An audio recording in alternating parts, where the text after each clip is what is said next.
నమస్తే పొలిటికల్ వాయిస్కు స్వాగతం. ఇటు అరవింద్ కేజ్రీవాల్ అరెస్ట్ అయ్యాడు. ఈ అరెస్టు ఢిల్లీలో ప్రాసనం కొనసాగుతుంటే నరేంద్ర మోడీ ఏమో భూటాన్లో అత్యద్భుతమైనటువంటి స్వాగతాన్ని ఎదుర్కొన్నాడు. ఇంకోవైపు ఆంధ్రాలో భారతీయ జనతా పార్టీ పరిస్థితి. ఇవన్నీ మాట్లాడుకునే ముందు మనతో పాటు సీనియర్ జర్నలిస్టు రాజకీయ విశ్లేషకులు కందాడే పార్సారథి గారు ఉన్నారు. సార్ నమస్తే. భూటాన్ విషయానికి వస్తే భూటాన్లో నరేంద్ర మోడీ దాదాపు 45 కిలోమీటర్ల స్వాగతము, రోడ్డుకి ఇరువైపులా ఆ ప్రజలంతా కలిసి స్వాగతం. ఇది దేనికి సంకేతం అంటారు? భూటాన్కి అంత ఇండియాకు వాళ్ళు ఇంపార్టెన్స్ ఇచ్చారా, లేకపోతే భూటాన్కు మనం అంత ఇంపార్టెన్స్ ఇస్తున్నామా? భూటాను మొట్టమొదటి నుంచి భారతదేశంతో చాలా సఖ్యతగా ఉన్న మిత్ర దేశం. ఇంకొక రకంగా చెప్తే భూటాన్ యొక్క విదేశాంగ రక్షణ వ్యవహారాలను మొట్టమొదటి నుంచి భారతదేశమే చూస్తోంది. భూటాన్కు సొంత ఆర్మీ అంటూ ఏమీ లేదు. అట్లనే భూటాన్కు సొంత విదేశాంగ విధానం లేదు. భారతదేశ విదేశాంగ విధానాన్ని ఎక్కువగా భూటాన్ ఫాలో చేస్తుంది.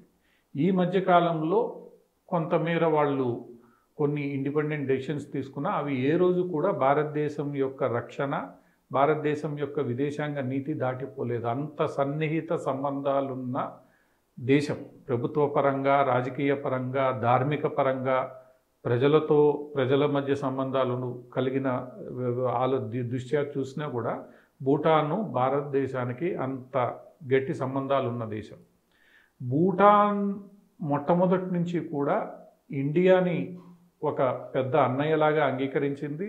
ఇండియాతో సత్సంబంధాలు పెట్టుకుంది. భూటాన్కి కావలసినవన్నీ ఇండియా సమకూరుస్తూ వస్తోంది. ఎందుకంటే భూటాన్ యొక్క భౌగోళిక పరిస్థితుల దృష్ట్యా భూటాన్కు చాలా ఇబ్బందులు ఉన్నాయి.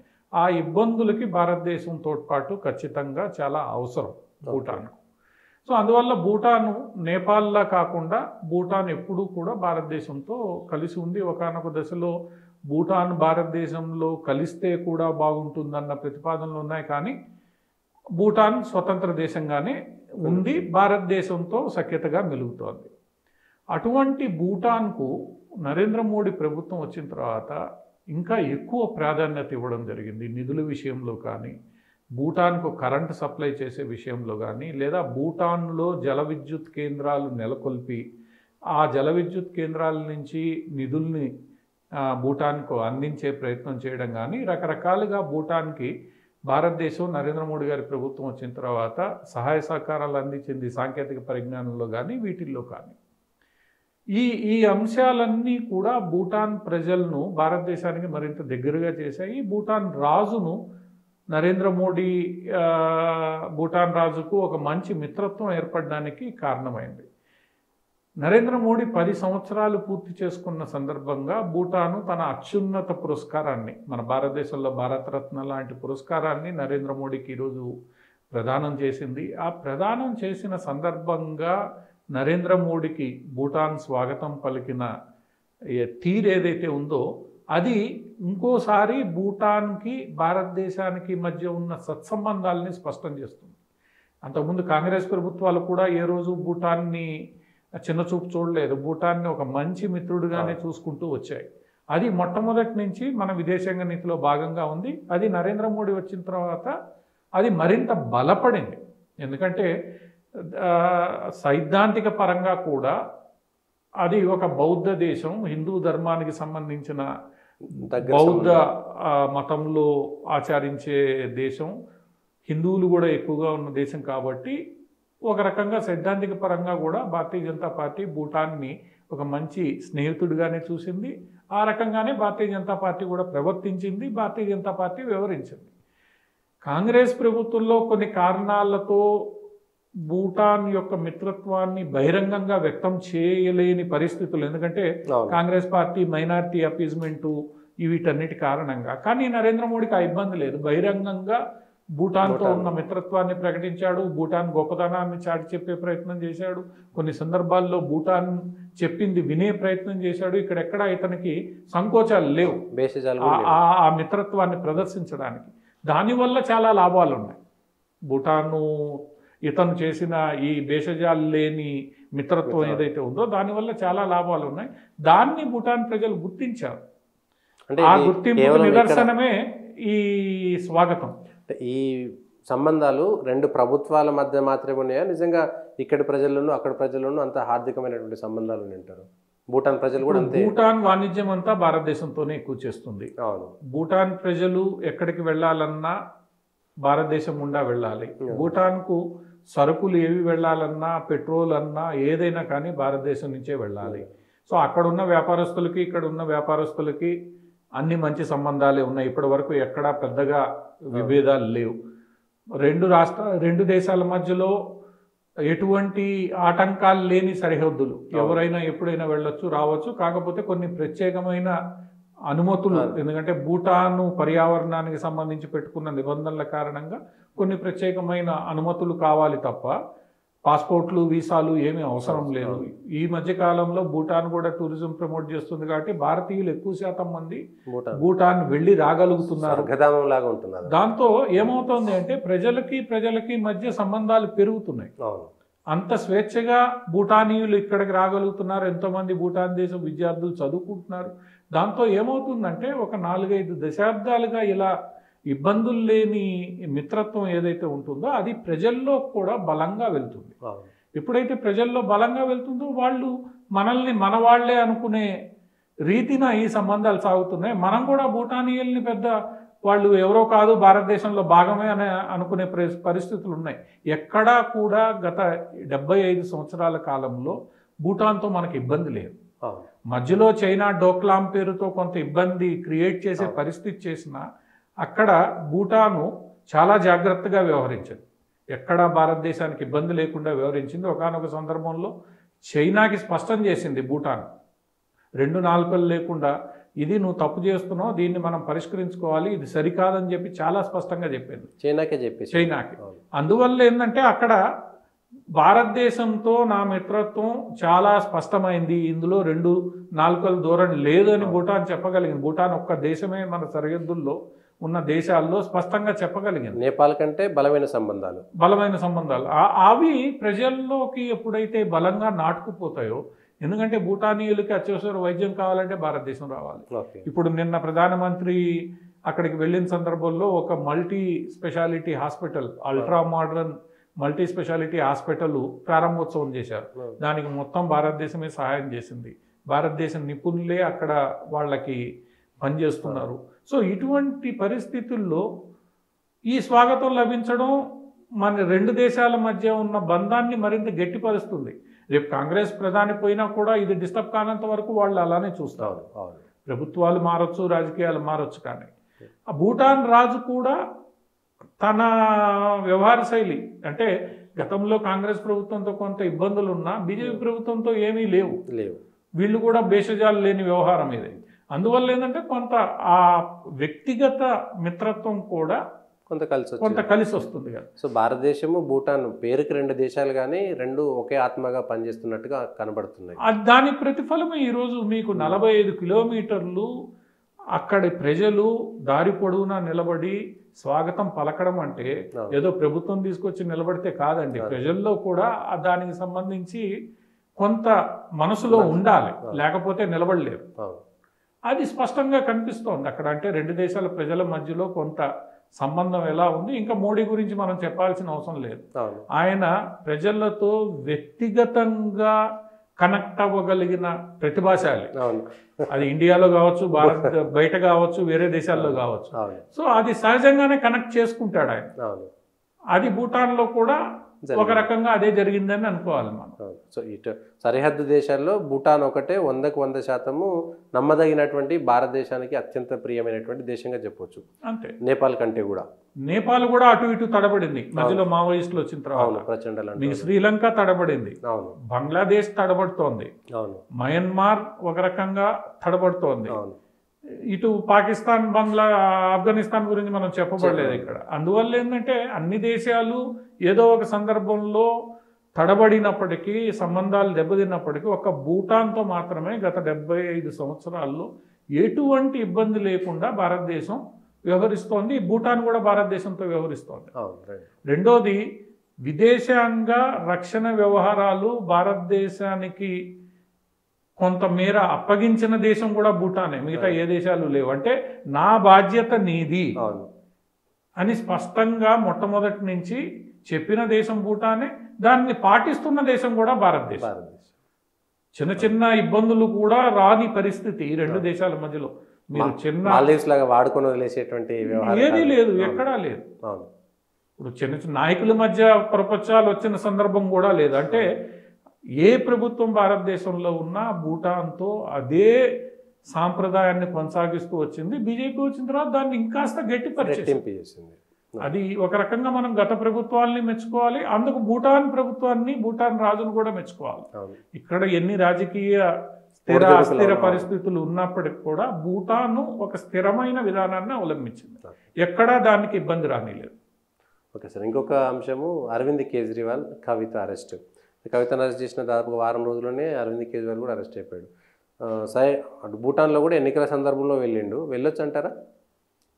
ప్రధానమంత్రి షెడ్యూల్స్ ముందే ఫిక్స్ అవుతాయి కదా. ప్రధానమంత్రి షెడ్యూల్స్ ముందే ఫిక్స్ అవుతాయి. ఎన్నికల కోడ్ ఉన్నప్పుడు ఎన్నికల కోడ్ దీనికి వర్తించదు. ఆయన ఏమి ప్రచారం చేయలేదు భారతీయ జనతా పార్టీకి. ఒక దేశాధినేతగా ఇంకొక దేశానికి ఆయన వెళ్ళాడు. అక్కడ వెళ్ళి నా బీజేపీకి ఓటేయమని ఆయన అడగలేదు, ఎవరు చెప్పలేదు. కొన్ని ప్రీ ఫిక్స్డ్ షెడ్యూల్స్ ఏవైతే ఉంటాయో వాటిల్ని ఆయా ప్రభుత్వాల అధినేతలు ఎవరైతే ఉంటారో వాళ్ళు దాన్ని కొనసాగించాల్సిందే. అంతే, కొన్ని విధానాలని కొనసాగించాల్సిందే, కొన్నిటిని గౌరవించాల్సిందే. ఆ గౌరవంలో భాగంగా ఆయన వెళ్ళాడు, గౌరవంగా ఆయన తిరిగి వస్తున్నారు. అక్కడ వెళ్ళి ఆయన నా బీజేపీకి ఓటేయమని ఆయన చెప్పలేదు. అక్కడ అలా వ్యవహరించని వ్యక్తే మోడీ, నరేంద్ర మోడీకి తెలిసిన విషయమే. అయితే దాన్ని ఇక్కడ అరవింద్ కేజ్రీవాల్కి ముడిపెట్టడం తప్పు. ఇక్కడ అదే ఉంటే, అంటే ప్రచారమే నరేంద్ర మోడీకి ముఖ్యమైన అంశంగా ఉంటే, ఆయన మేడ్చల్లో రోడ్ షో చేస్తున్నప్పుడు మీడియానంతా కవిత ఇంటి ముందు ఉంచుకునేలా తన రోడ్ షోకి పబ్లిసిటీ రాని విధంగా కవితను అరెస్ట్ చేస్తారా? నరేంద్ర మోడీ చాలా మంది చెప్పినట్లు పబ్లిసిటీ మాంగర్ అయితే అదే రోజు కవితను అరెస్ట్ చేస్తే జాతీయ మీడియా అంతా కవిత ఇంటి ముందు ఉండి నరేంద్ర మోడీ రోడ్ షోను వదిలేస్తే అటువంటి పరిస్థితి మీరు చెప్పినట్లు నరేంద్ర మోడీ క్రియేట్ చేసుకుంటాడో చేసుకోడు. సో నరేంద్ర మోడీకి స్పష్టంగా తెలుసు అక్కడ ఏం, అది అది ఈడీ ఏం చేస్తుందో ఈడీ చేసుకుంటుంది, ఆయన రోడ్ షో ఆయన చేసుకుంటున్నాడు, పక్క రోజు తమిళనాడుకి వెళ్ళాడు. ఈ రెండింటినీ ముడిపెట్టాలన్న ఉద్దేశం వాళ్ళకి లేదు. వాళ్ళ షెడ్యూల్ ప్రకారం వాళ్ళు చేస్తున్నారు. ప్రభుత్వ సంస్థలు అవి చేయాల్సిన పని అవి చేస్తున్నాయి. కానీ ఎన్నికల ముందు అరవింద్ కేజ్రీవాల్ అరెస్ట్ చేసి అంటే రెండు ప్రాంతీయ పార్టీలను, బీఆర్ఎస్ను, ఆమ్ ఆద్మీ పార్టీ కొరకరాని కొయ్యగా అయ్యాయి కాబట్టి వాటిని మింగేసేటువంటి ప్రయత్నం భారతీయ జనతా పార్టీ అప్రజాస్వామికంగా చేస్తుందనేటువంటిది ఒక ఆరోపణ. ఇప్పుడు ఇక్కడ స్పష్టంగా లీగల్ ప్రాసెస్ని మనం అర్థం చేసుకుంటే 2022 నుంచి ఈ కేసు మీద అరెస్టులు జరుగుతున్నాయి. అవును, 2023 నాటికి మొట్టమొదటిసారి కవితకి నోటీసులు ఇవ్వడం జరిగింది. ఆ రోజు నుంచి కవిత న్యాయ ప్రక్రియను అడ్డం పెట్టుకొని అరెస్ట్ కాకుండా సుప్రీంకోర్టు వరకు వెళ్ళారు. సో సుప్రీంకోర్టు వాయిదాలు వేస్తూ వచ్చింది. ఆ న్యాయ వ్యవస్థలో ఉన్న కొన్ని ఇబ్బందుల కారణంగా ఈడీ కూడా అవన్నీ, అంటే న్యాయ వ్యవస్థ ఒకవైపు దీన్ని పరిశీలిస్తున్న సమయంలో బలవంతంగా తీసుకెళ్తే అది ఈడీకి కూడా అప్రతిష్ట కాబట్టి ఈడీ ఇవ్వాల్సిన అవకాశాలన్నీ కవితకి ఇచ్చింది. అంతకుముందు మన జార్ఖండ్ ముఖ్యమంత్రి విషయంలో కూడా అతన్ని అరెస్ట్ చేసే ముందు ఆయనకి ఇవ్వాల్సిన ఆపర్చునిటీస్ అన్నీ ఇచ్చిన తర్వాత ఆయన కూడా ఇంకా నాకు వేరే ఆపర్చునిటీస్ మిగలలేదని నిర్ధారించుకున్న తర్వాతనే ఆయనే స్వయంగా వచ్చి అరెస్ట్ చేసుకోండి అని చెప్పే పరిస్థితి వచ్చింది. ఇక్కడ కూడా కవితకి ఈడీ అన్ని అవకాశాలు ఇచ్చింది. నువ్వు సుప్రీంకోర్టుకు పోయావు, కానీ ఎక్కడా కూడా నీ వైపు నిజం ఉండి నీ వైపు సాక్ష్యాధారాలు ఉంటే ఎందుకు సుప్రీంకోర్టు వరకు? ఎందుకంటే వైవి చంద్రచూడ్ ఏమి సుప్రీంకోర్టు ప్రధాన న్యాయమూర్తి ఏమి నరేంద్ర మోడీ మనిషి కాదు. చాలా సందర్భాల్లో వ్యతిరేకం ఉన్నాయి. నిన్న బాండ్స్ వ్యవహారాన్ని మొత్తం బయట పెట్టాలని గట్టిగా ఆదేశించింది ఆయన. మరి మీ వైపు ఏమాత్రం కొంతైనా నిజం ఉంటే ఎందుకు కింద కోర్టు, హైకోర్టు, సుప్రీంకోర్టు, ట్రిబ్యునల్స్ ఏవి మీ వైపు నిలబడలేదు? ఆఖరికి మీరు అరెస్ట్ అయిన తర్వాత మీరు కింద కోర్టులో పిటిషన్ ఏమేశారు? నిబంధనలు పాటించలేదు. కింద కోర్టు ఏం చెప్పింది? అన్ని నిబంధనలు ఈడీ పాటించింది, తప్పేమీ లేదు, అందుకనే నేను రిమాండ్ ఇవ్వడం కూడా కరెక్టే అని కోర్టు స్పష్టం చేసింది. దాని మీద మీరేం చేశారు? సుప్రీంకోర్టుకి వెళ్ళారు. సుప్రీంకోర్టు స్పష్టంగా చెప్పేసింది, ఇక్కడ నేను జోక్యం చేసుకోను, మీరు వెళ్ళి ఈ విషయాన్ని ట్రయల్ కోర్టులో తేల్చుకోండి. అంటే దాని అర్థం ఏంది? మీ వైపు కొంతైనా నిజం ఉంటే సుప్రీంకోర్టు ఏదో ఒక వ్యాఖ్య చేయాలి కదా. దానికి ముందు రోజే వీళ్ళందరూ మీడియాలో ఏం సృష్టించే ప్రయత్నం చేశారు? ఈడీ ఒక పాత కేసులో సుప్రీంకోర్టు న్యాయమూర్తి 18 నెలలుగా, అది కూడా జార్ఖండ్ ముఖ్యమంత్రి పిఏ కేసులో, అతను లోపల ఉన్నాడయ్యా, మీరేం ఛార్జ్షీట్ వేయట్లేదు, మీ ఇష్టానుసారం మీరు ఒక వ్యక్తిని లోపల పెడతారా అని విచారణ సందర్భంగా అన్నదాన్ని అడ్డం పెట్టుకొని సుప్రీంకోర్టు ఇలా అనేసింది. బలవంతంగా అరవింద్ కేజ్రీవాల్ని అరెస్ట్ చేసే ప్రయత్నం చేస్తున్నారని సృష్టించే ప్రయత్నం చేసిన ఆ కేసులో కూడా సుప్రీంకోర్టు ఏం చేసింది, ఆ సదరు వ్యక్తికి ఏమీ బెయిల్ ఇవ్వలేదు. ఛార్జ్షీట్ తొందరగా ఏమన్నారు తప్ప అంతే, బెయిల్ ఇవ్వలేదు. అంటే బలమైన సాక్ష్యాలు ఉన్న చోట సుప్రీంకోర్టు కూడా జోక్యం చేసుకోని పరిస్థితుల్లో మరి మీరు ఎవరి మీద ఆరోపణలు చేస్తారు? ఎన్నికలకేం సంబంధం? ఇప్పుడు అరవింద్ కేజ్రీవాల్కి ఇది 10వ నోటీసు. ప్రతి నెలకు ఒకసారి నోటీస్ ఇచ్చారంటే గత 10 నెలల కాలంలో హేమంత్ సోరెన్ కూడా అంతే వచ్చింది. ప్రతి 10 నెలల కాలంలో నీకు ఇన్ని నోటీసులు వచ్చాయి. మనీ లాండరింగ్ చట్టంలో 3 నోటీసులకు కానీ నువ్వు హాజరు కాకపోతే ఆ తర్వాత ఎప్పుడైనా అరెస్ట్ చేసే అధికారం ఈడీకి ఉంది. ఓకే, అప్పటికీ ఈడీ నీకు అన్ని అవకాశాలు ఇచ్చింది. నువ్వు నోటీసుల మీద కోర్టుకు వెళ్ళావు, కోర్టు ఒప్పుకోలేదు. దాని మీద హైకోర్టుకి వెళ్ళావు, హైకోర్టు ఒప్పుకోలేదు. దాని మీద నువ్వు సుప్రీంకోర్టుకి వెళ్తే అదే రోజు ఉదయం కవిత పిటిషన్ని సుప్రీంకోర్టు కొట్టేసిందని తెలిసి పిటిషన్ ఉపసంహరించుకున్నావు. నీ వాదనలో అంత ధైర్యం బలం ఉండుంటే, ఎందుకంటే నీ దగ్గర ఉన్న లాయర్లు ఏం తక్కువ ఏం కాదు, అభిషేక్ మను సింఘ్వి ఇటువంటి వ్యక్తులు, కపిల్ సిబల్ లాంటి వ్యక్తులు వాదిస్తున్నారు.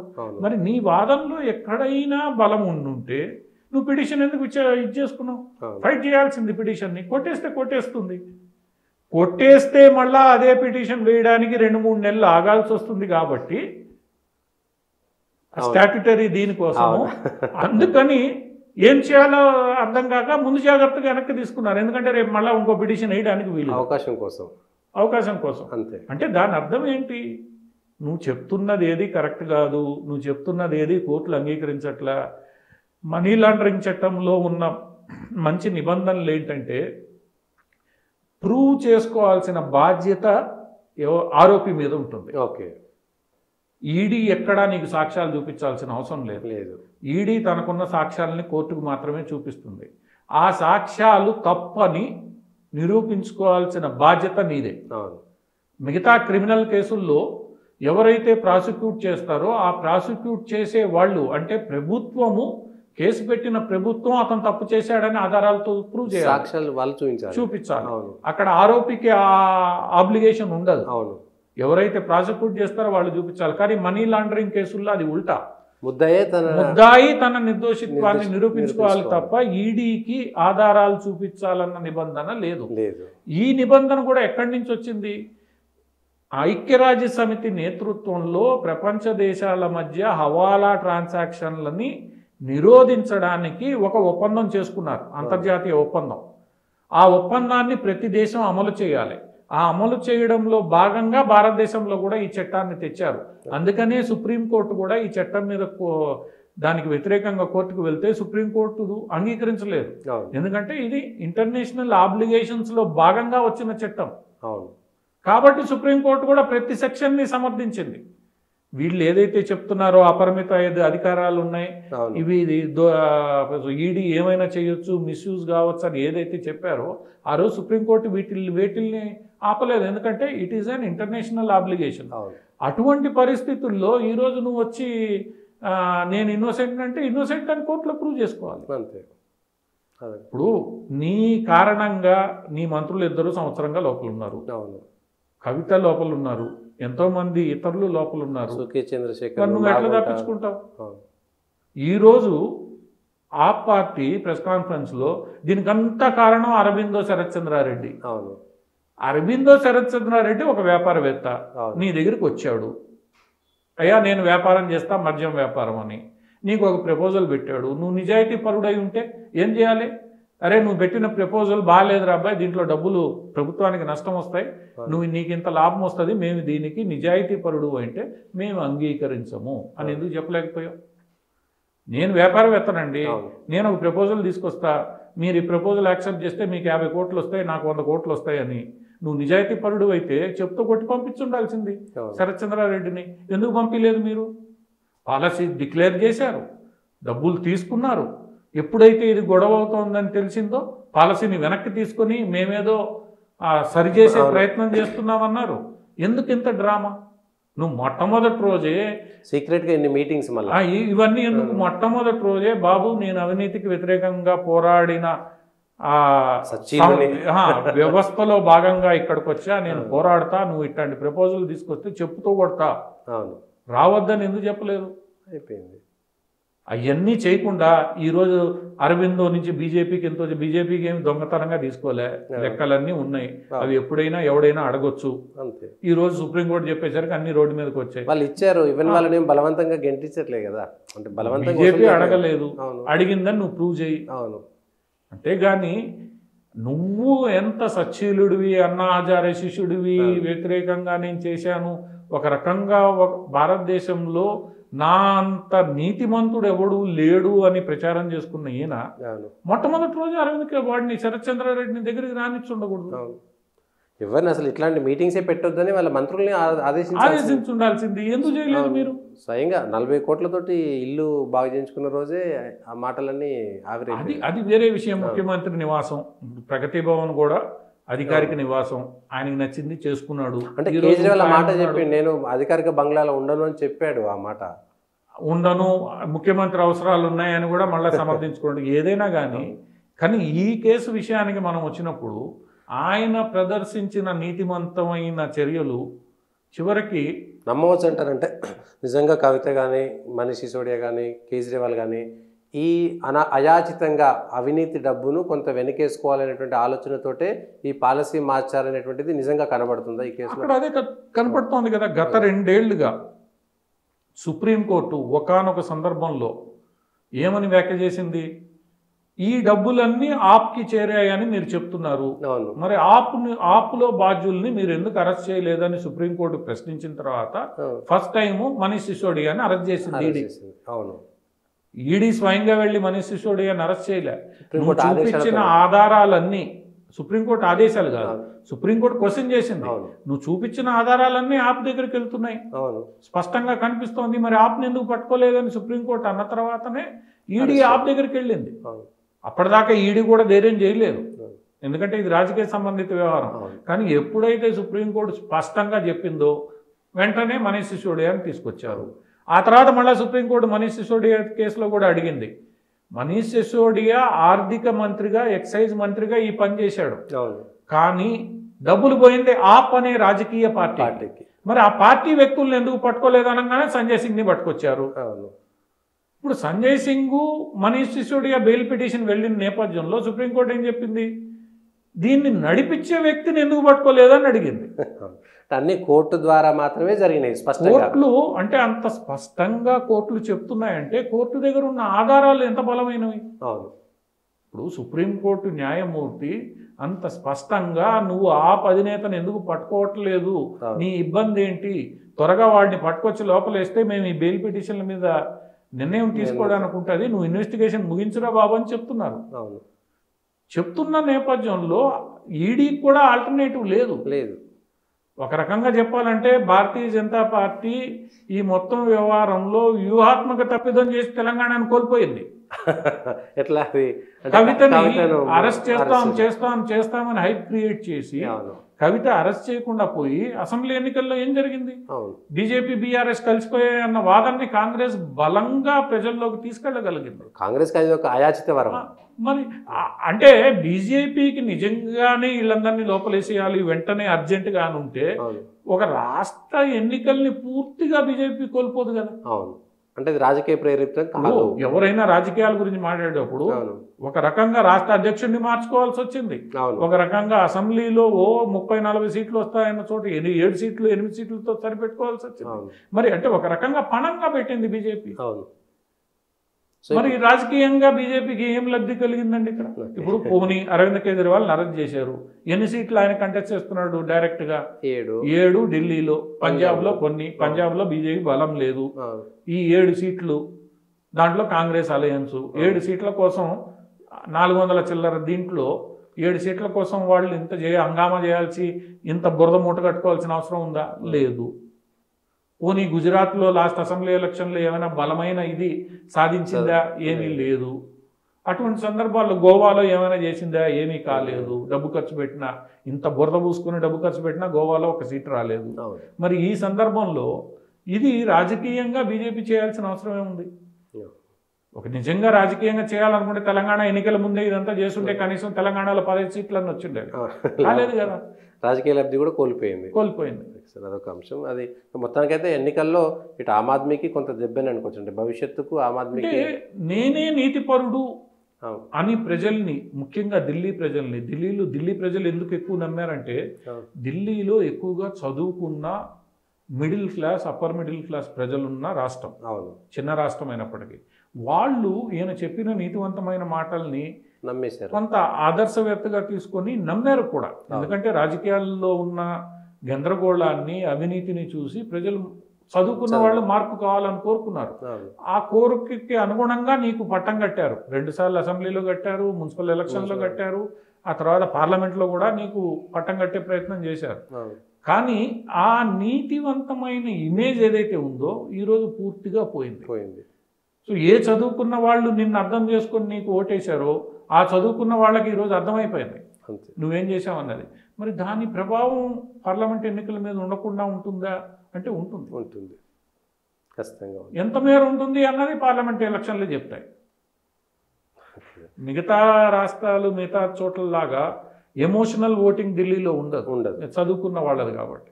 సో మొత్తం దేశ రాజకీయాలన్నీ అక్కడే నడిస్తాయి కాబట్టి వాళ్ళకి పూర్తి స్థాయి అవగాహన కూడా ఉంటుంది.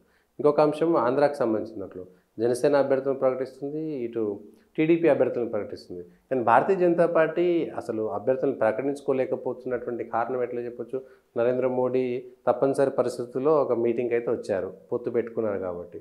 కానీ ఇప్పుడు ఆ టికెట్ల విషయంలో ఇంకా గందరగోళం నడుస్తున్నట్టుంది.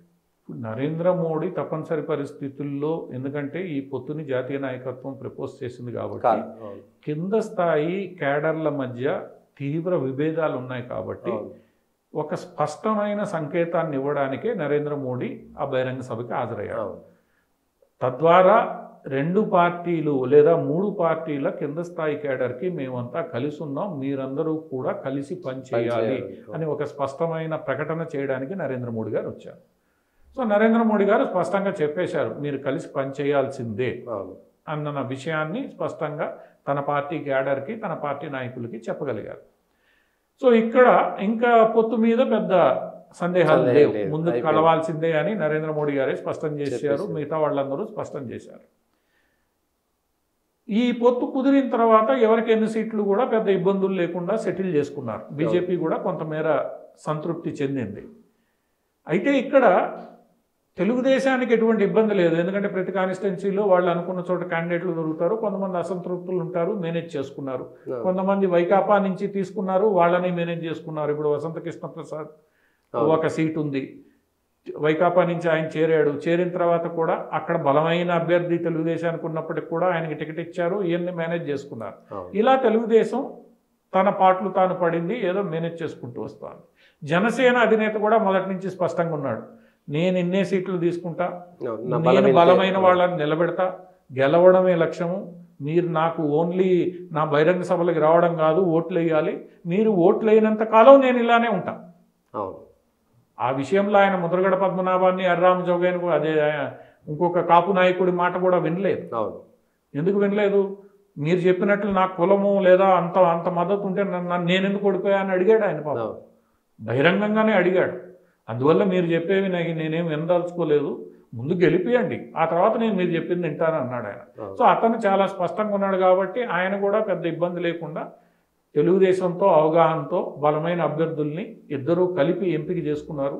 దాంట్లో 1-2 తెలుగుదేశం నుంచి వెళ్ళిన వాళ్ళకి సీట్లు ఇచ్చినా ఇంకోటి చేసినా వాళ్ళు స్పష్టమైన అవగాహనతో ఇద్దరు సర్దుకున్నారు. ఇక మిగిలింది బీజేపీ ఎక్కువ సీట్లు తీసుకుంది, తన బలం కన్నా కూడా ఎక్కువ పార్లమెంట్ సభ్యత్వాలు తీసుకుంది, అసెంబ్లీ ఇవి తీసుకుంది. అది తీసుకున్న తర్వాత దాంట్లో తనకు కావాల్సినవి కొంతమేర సాధించుకుంది కూడా బీజేపీ. ఇప్పుడు పురంధరేశ్వరికి కావాల్సిన సీటు కానీ లేదా ఇంకొక సీట్లు కానీ బీజేపీ సాధించుకుంది. సాధించుకున్న తర్వాత ఇప్పుడు నువ్వు వాటికి అభ్యర్థుల్ని ప్రకటించాలి.